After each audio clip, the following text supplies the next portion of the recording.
Here's a phrasing idea that I really enjoy messing around with. It's just using inverted double strokes. So instead of playing our regular double stroke, right, right, left, left, right, right, left, left, play one right, then the two lefts, two right, so we get this. And that in itself, there's some mileage in there, just moving the hands around the kit.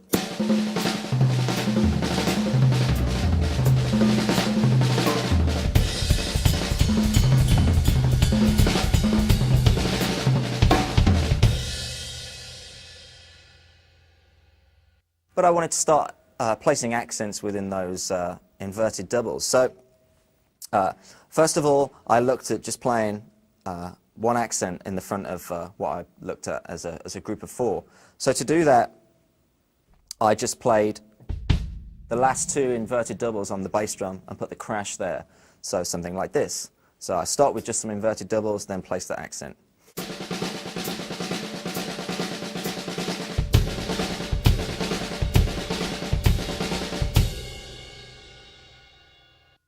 So I thought if I can put the accent in there, I should be able to place those where I want them to go. Because I was comparing that to the downbeat of a group of 16th notes.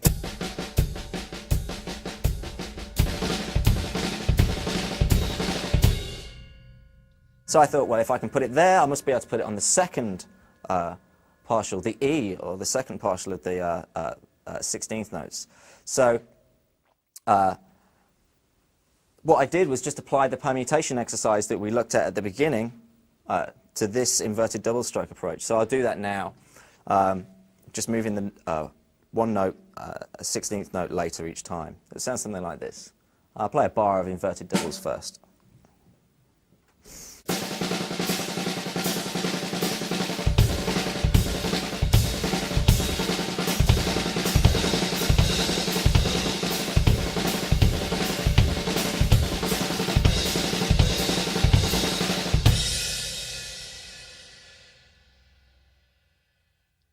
A little bit quicker.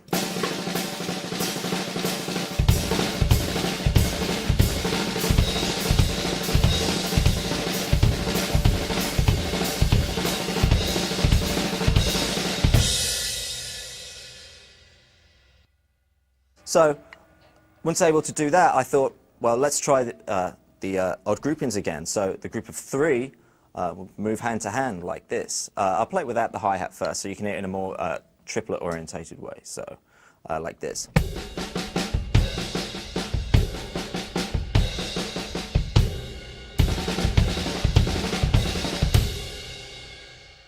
So 3 16th notes.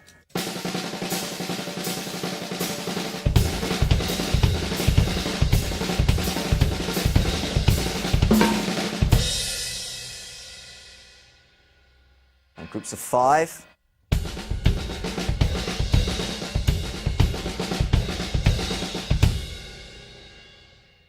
Through 16th notes.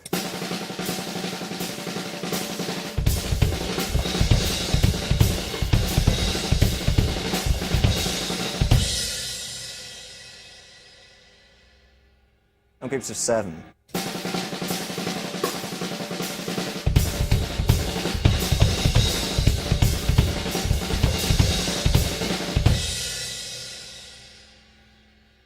So now just move some accents on the cymbals hand to hand, using some different combinations of those groupings.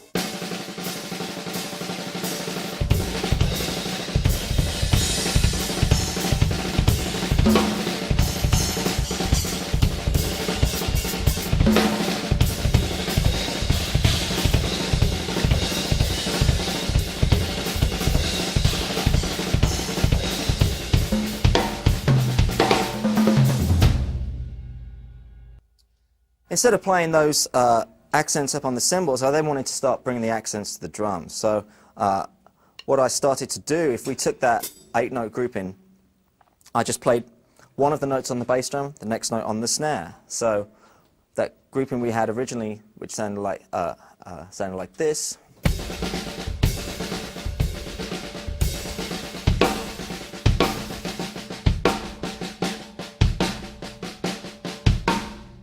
I just played the last note on the bass drum. So I could then work through that same permutation exercise and play an accents on the drums instead. So it would sound like this.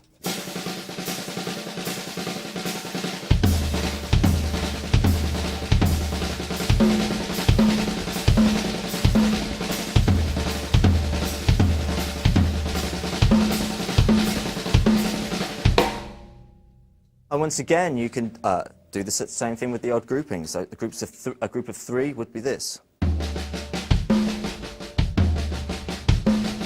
Group of five.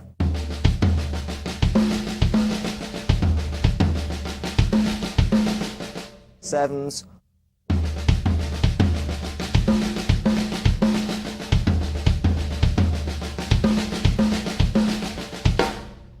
And you could also substitute the bass drum for the hi-hat.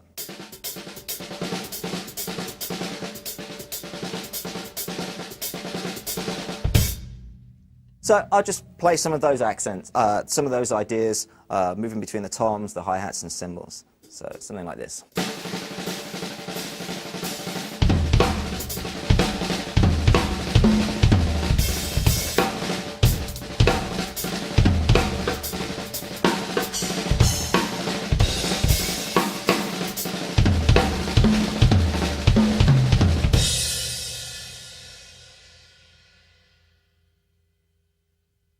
And then one final approach to this was incorporating a tom and the snare and the bass drum in it. So our basic figure that we started with would become this.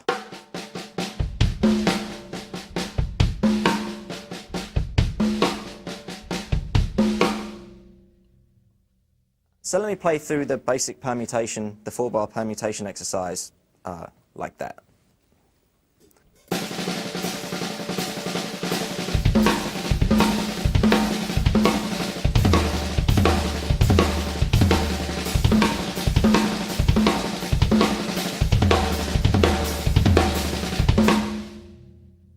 Again, we could do groups of three.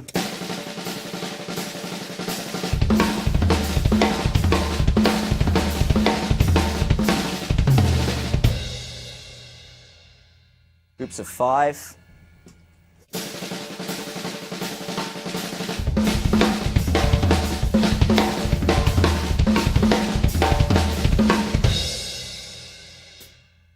So once again, I'll play some different combinations of those kinds of ideas using that approach.